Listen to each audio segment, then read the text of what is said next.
우리는 지금 하나님께서 스가랴 선지자를 통하여 보여주신 그 환상 가운데 다섯 번째 환상에 대해서 나누고 있습니다. 70년의 바빌론 포로 생활을 청산하고 돌아온 유다 백성들이 자신들의 신앙을 회복하기 위해서 가장 먼저 하려고 했던 게 뭐죠? 성전을 건축하는 것이었습니다. 그래서 성전을 건축하려고 했지만 성전을 건축한다고 하는 것은 쉽지 않았습니다. 우리가 그동안 생각했던 것처럼 재정의 어려움이 있었고요. 국론의 분열이 있었습니다. 외세의 위협이 있었어요. 특히 당시의 페르시아 제국의 아닥사스다 왕이 성전 건축 중단 명령을 내려서 16년 동안이나 성전 건축이 중단된 상태에 있었습니다. 그때 하나님께서 스가랴 선지자를 통해서 환상을 보여주셨는데 그 환상이 순금 등잔대의 환상이었습니다. 오늘 우리가 읽은 본문 10절의 말씀은 하나님께서 순금 등잔대의 환상을 보여주시고 난 이후에 네 번째로 주신 말씀입니다. 우리 본문 10절의 말씀을 우리 다 같이 함께 읽도록 하겠습니다. 다 같이요. 작은 일의 날이라고 멸시하는 자가 누구냐? 사람들이 수르바벨의 손에 다림줄이 있음을 보고 기뻐하리라. 이 일곱은 온 세상에 두루다니는 여호와의 눈이라 하니라. 그럼 여기 말씀하고 있는 작은 일의 날이라고 하는 것은 뭘 의미하죠? 자, 여기서 작은 일은 수르바벨의 주도하에 다시 짓고자 하는 제2의 성전을 말하죠. 그런데 작은 일의 날이라고 하는 것은 수르바벨이 건축하는 성전의 출발이 너무나 초라하고 보잘것없어 보이는 것을 말합니다.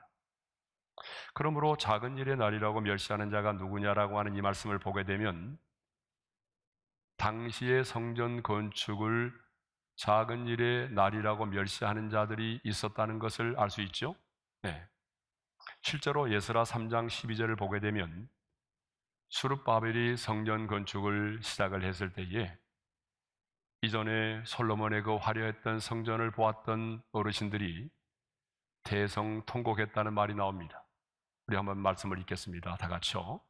제사장들과 레위 사람들과 나이 많은 족장들은 첫 성전을 보았으므로 이제 이 성전의 기초가 놓임을 보고 대성통곡하였으나. 여러분, 솔로몬이 지었던 성전을 우리는 제1성전이라고 부르겠습니다. 솔로몬이 지었던 제1성전은요, 이스라엘의 역사 속에 가장 전성기를 이루었던 다윗 왕이 완벽하게 그 성전을 지을 수 있도록 모든 것을 준비해 두었습니다.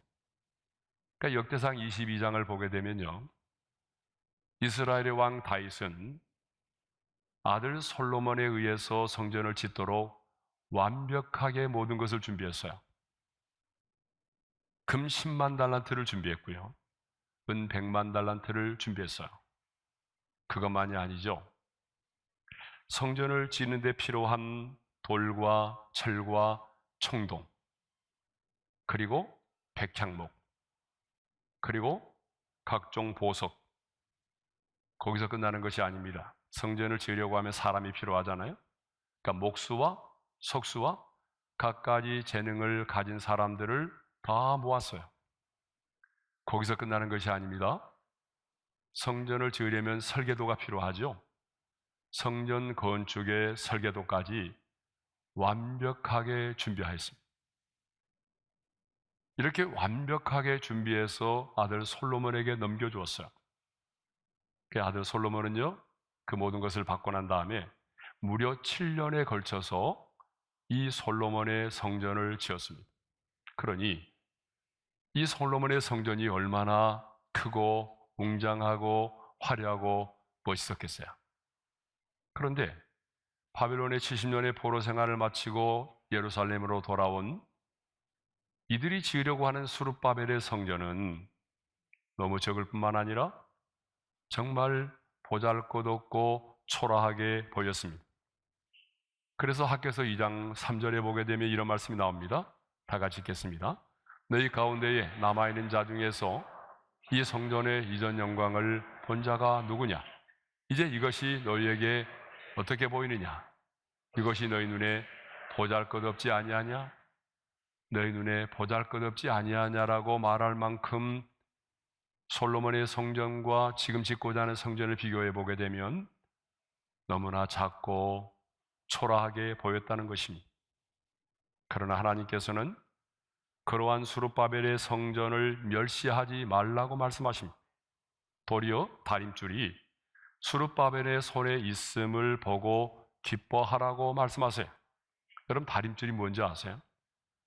이 다림줄이라고 하는 것은 건축할 때 사용되는 추가 달려있는, 실에 추가 달려있는 이렇게 수직과 수평을 재는 기구입니다. 건축을 할 때에 반드시 필요한 게 뭐예요? 이 다림줄이라고 하는 거죠. 네. 자, 이전에 솔로몬의 성전과 비교해 볼 때에 지금 수룹바벨이 짓고자 하는 성전은 정말 작고 초라하고 보잘것이 없는 성전이었습니다.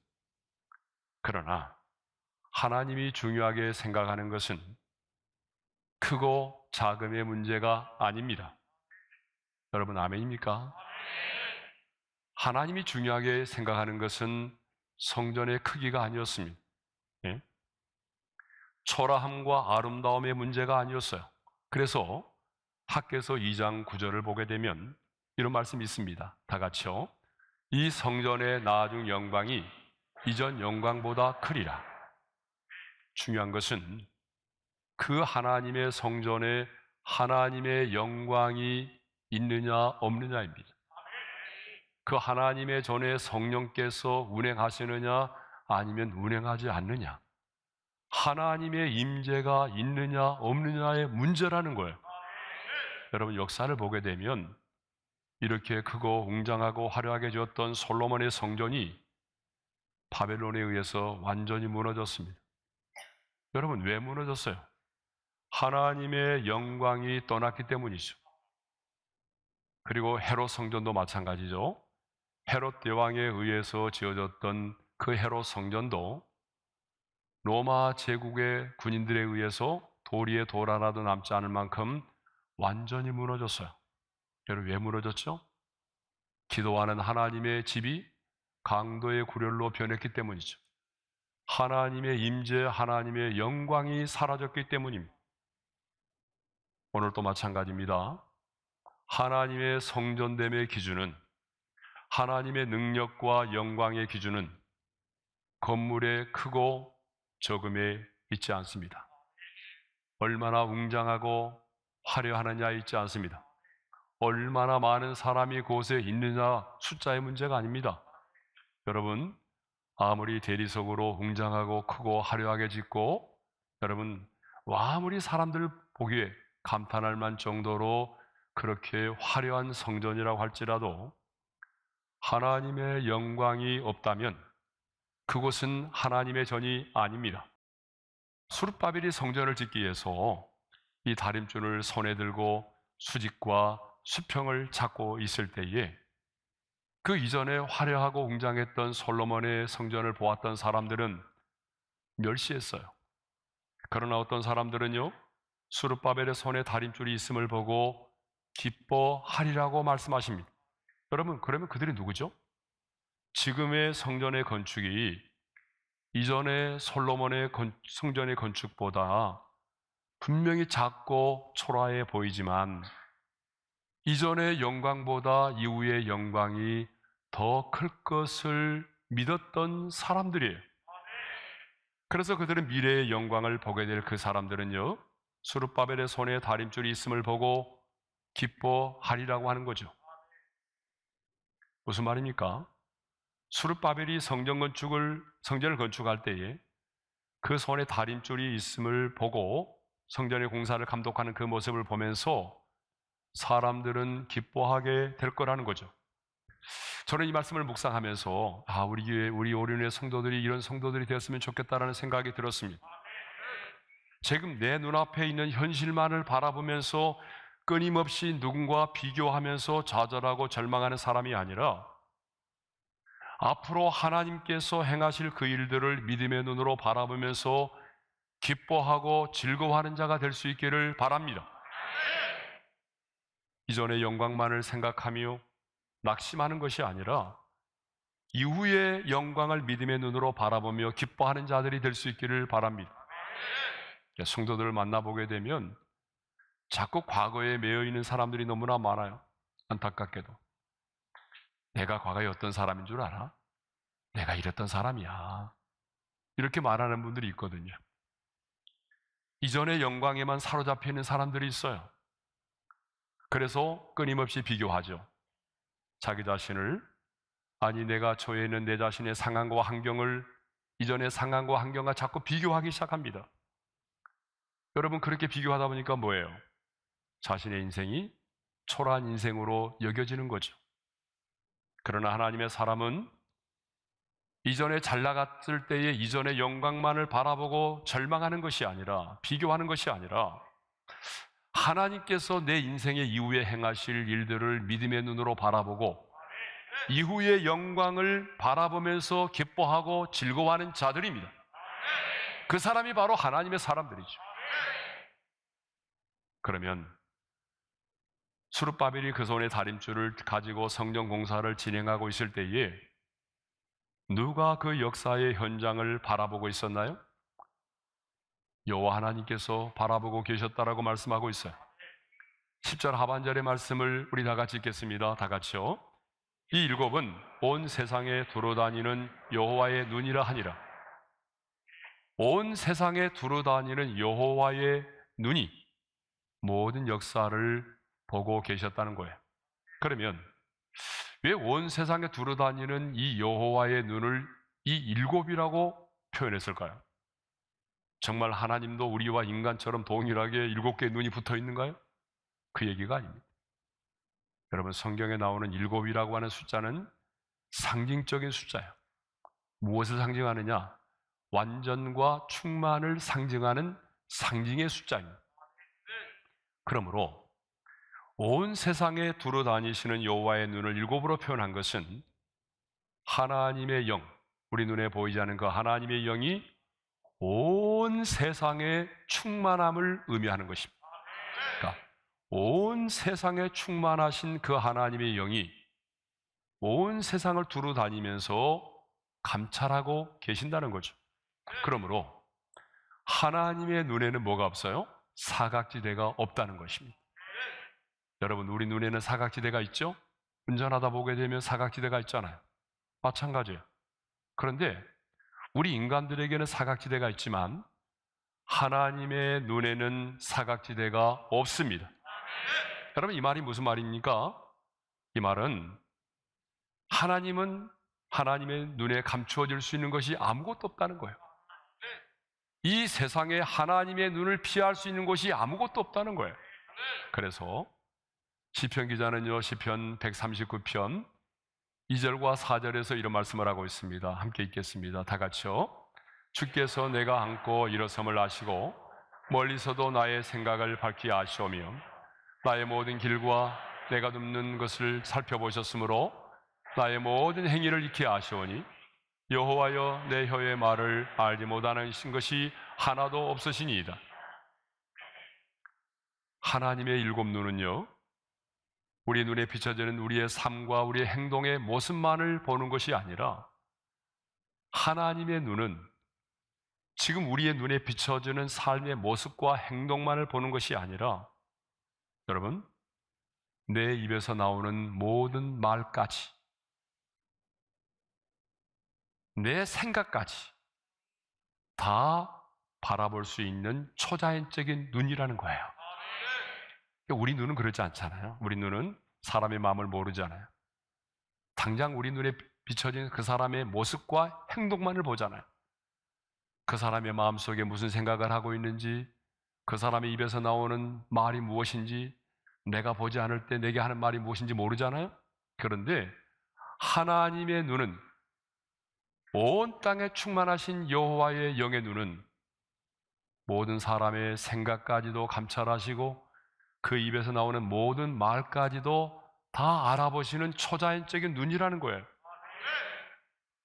그런데 오늘 본문을 보게 되면 온 세상에 두루 다니시는 여호와의 일곱 눈이 성전 건축이 이루어지고 있는 그 역사의 현장을 보고 계신다라고 말하죠. 성전의 기초를 놓을 때, 그러니까 지금부터 16년 전에 성전의 기초를 놓을 때만이 아니라 지금 다시 성전 공사가 재개돼서 성전 공사가 진행되고 있는 그 역사의 현장을 하나님의 일곱 눈이 보고 계신다는 거죠. 여러분, 여호와의 눈이 보고 있다라고 하는 것은요, 단순히 관찰하고 지켜보고 있다는 것이 아닙니다.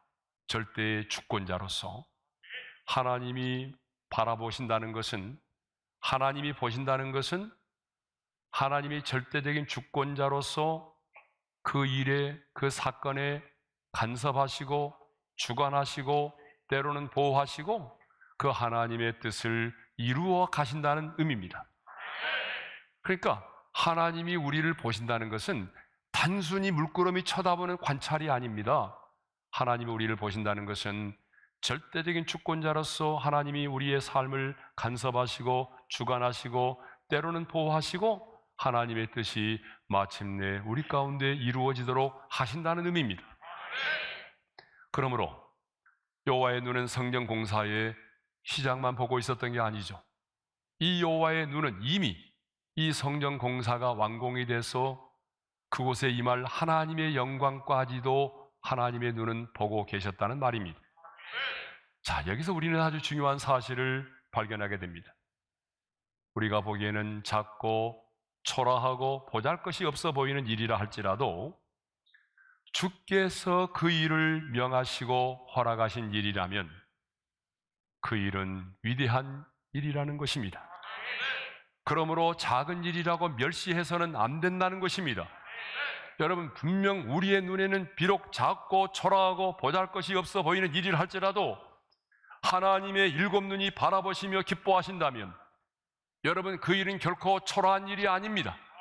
그 일은 결코 작은 일이 아닙니다. 그런데 우리는 어떻습니까? 우리는 크고 화려한 일들만이 하나님께 기쁨이 되고 영광이 된다는 생각을 가지고 있습니다. 그래서 작은 것의 소중함을 잃어버리고 살 때가 많이 있습니다. 그러나 여러분, 성경을 보십시오. 하나님은 작은 것을 귀하게 여기셨어요. 기도의 응답에 도전했던 엘리야를 보십시오. 그가 간구하고 난 다음에 보았던 것은 손바닥만한 작은 구름이었어요. 그렇지만 엘리야는 손바닥만한 구름을 본 것이 아니라 손바닥만한 구름을 보면서 큰 비를 보았던 것이죠. 그래서 아방에게 나아갔습니다. 비에 막히지 않도록 마차를 갖추고 내려가소서라고 말했던 거죠. 하나님의 마음에 합한 자였던 다윗이 블레셋의 장수 골리앗을 무너뜨렸습니다. 그런데 하나님께서 뭘 도구로 사용하셨습니까? 그 손에 들려진 작은 물맷돌입니다. 그 손에 들려진 작은 물맷돌을 가지고 하나님은 블레셋의 장수 골리앗을 무너뜨리셨어요. 하나님은요, 모세의 손에 들려진 그 작은 지팡이를 도구로 사용하셔서 그 어마어마한 홍해를 가르셨습니다. 이스라엘 백성들을 구원해 내셨습니다. 우리 하나님은요, 작은 것을 귀하게 여기십니다. 그리고 그 작은 것들을 통해서 하나님은 하나님의 위대한 큰 역사를 이루십니다. 그래서 예수님은요, 달란트 비유를 말씀하시면서 2달란트 받은 자와 5달란트 받은 자가 배를 남겨왔을 때에 이렇게 말씀하셨죠. 다 같이 읽겠습니다. 시작. 착하고 충성된 종아, 내가 적은 일에 충성하였음에 내가 많은 것을 내게 맡기리니 내 주인의 즐거움에 참여할지어다. 여러분, 이 달란트의 비유를 보게 되면 주인은 적은 일에 충성한 자를 기뻐하셨습니다. 그리고 적은 일에 충성한 자에게 많은 것을 맡기셨습니다. 여러분, 이것을 보게 되면 하나님의 칭찬의 기준은 적은 일이었다는 것입니다. 커다랗고 화려하고 웅장한 일이 아니었습니다.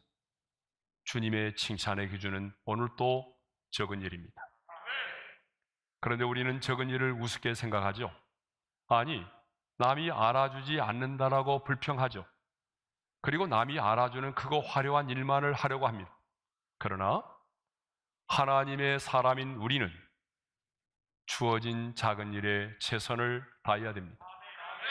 왜냐하면 우리의 모든 일은 작은 일에서부터 시작이 되기 때문입니다. 자, 여러분 우리가 100을 센다고 가정해 보세요. 100을 센다고 한다면 1부터 세어야만이 100을 셀 수가 있는 거예요. 여러분 1과 10을 빼고 100을 셀 수 있나요? 불가능하죠.